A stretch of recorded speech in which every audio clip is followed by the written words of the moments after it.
Hi YouTube, it's Fester here. Just going for a nice little walk, and I just got done listening to a podcast called 6 Pixels of Separation.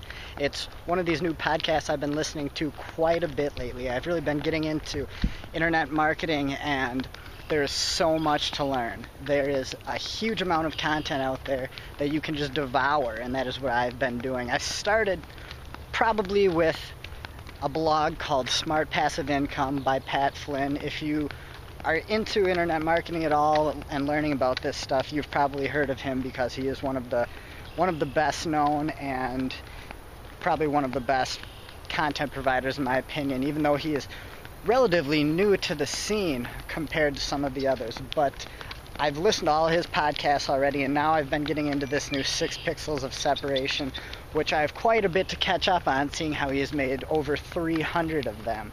And I wish I could remember the guy's name, but I can't. But the podcast I just listened to was him interviewing a guy named Seth Godin, who is very big in this whole cyberculture, internet marketing world, and it was incredible. I wish I would have brought a paper and pencil, and it's something I'm going to start doing anytime I listen to one of these podcasts, because there is just so much good information, so many things to hit on that I'd like to talk about that I won't be able to remember them all, but I'll just try to go over a couple of the things I learned and I heard that I think are relevant.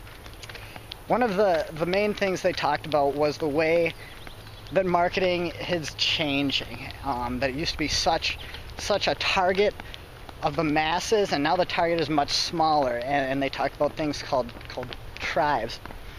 And yeah, sorry, that threw me off. Guy running almost got taken out.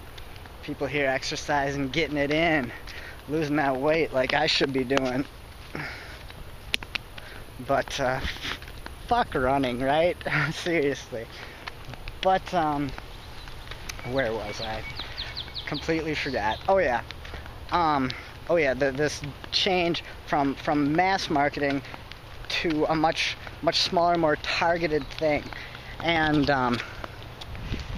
they use Justin Bieber for an example, or a counterexample of how saying that no, there still is mass marketing, mass advertisement, because look at how many followers he has, look at how he's just top of the thing.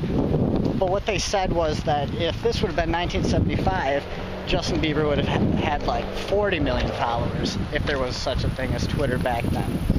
But obviously there wasn't.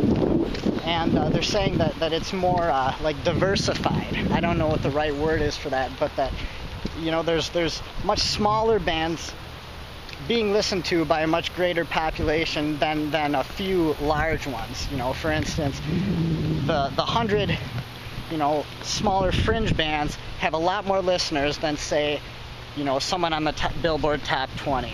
And that I definitely think is true.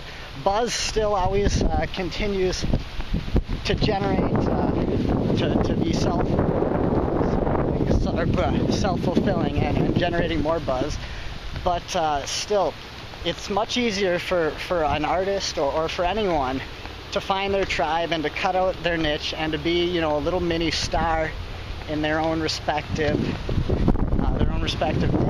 And it's definitely true with indie music. Hey, how's it going?